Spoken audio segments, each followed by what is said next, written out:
Behind me is one of the most iconic, well-known and famous hotels in Cambodia, the Raffles Royal Hotel. It's a place with huge character, amazing history and grand architecture. So let's go and take a look.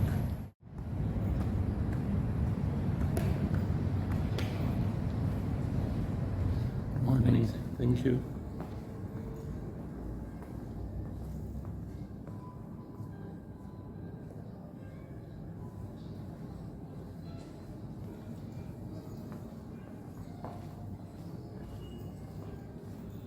Morning. Is the elephant bar open already? We open at 2 p.m. At 2 p.m. Yeah. Oh my goodness. Okay.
In this bar, the rich and famous would meet up and hang out right at this bar. There would be parties, there would be receptions.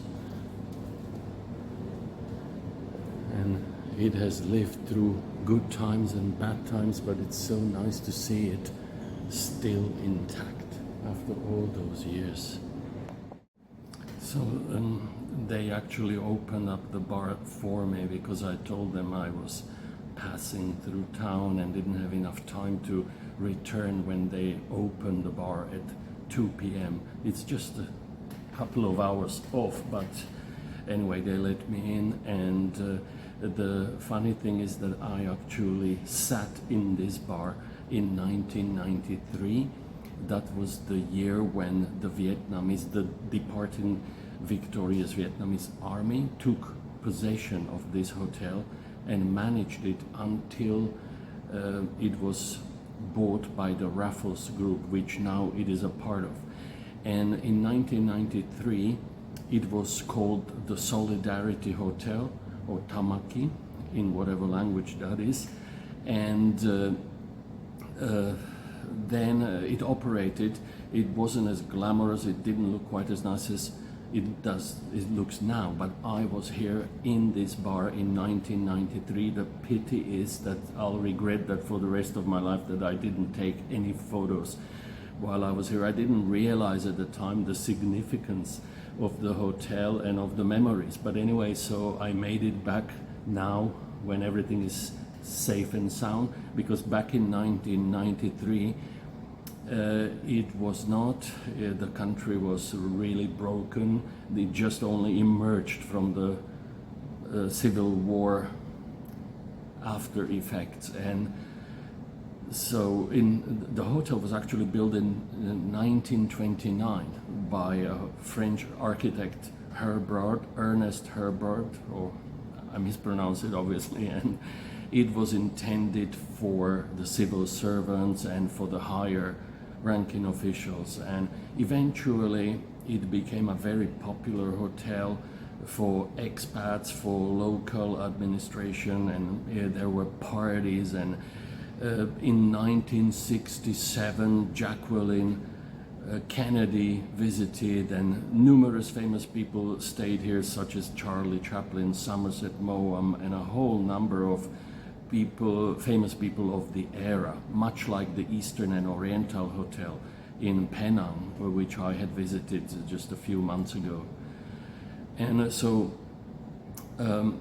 in 1993, they renamed the hotel the Le Royal once again when the King of Cambodia was reinstated as the head of state. And then in 1996, it was bought by the Raffles Hotel group, and they really have done a wonderful job refurbishing it and while keeping that authentic aspect of the hotel intact. And it's just beautiful. I wish I could have a drink right here, right now, but because of my schedule and time, I just didn't expect that they'd be closed at 2, but nice of them to let me in. Well, this hotel has been through some tough time and good times, needless to say.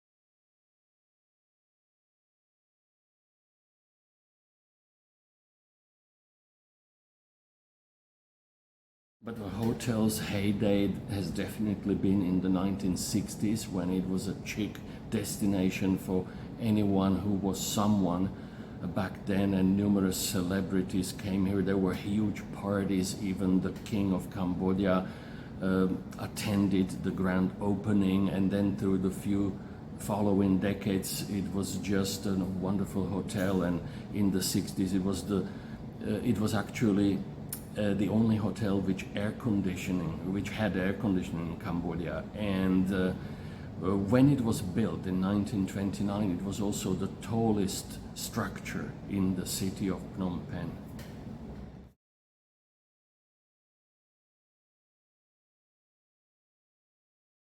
Perhaps the greatest challenge befell the hotel when the Khmer Rouge eventually defeated the government forces in 1975, and until that time the journalists covering the civil war here were mostly accommodated here, as it was the safest place and the most functional one as well. And then during the reign of the Khmer Rouge, this was the last refuge of the journalists, of the foreign expat community, and of numerous hundreds of ordinary Cambodian refugees who were accepted into the hotel grounds, and they camped out outside in the garden by the swimming pool, and they felt they were better protected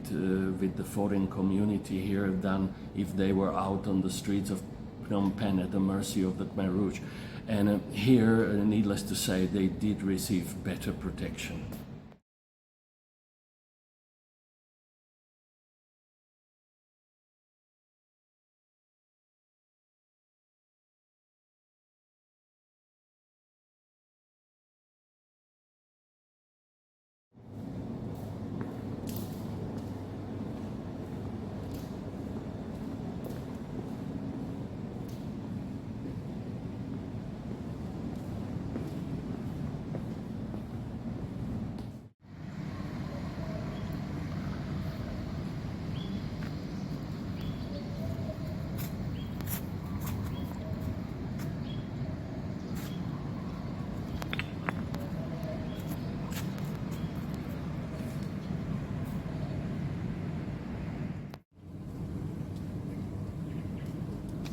So when I was here in 1993, it didn't look quite as nice as it looks today, but it was at least operational.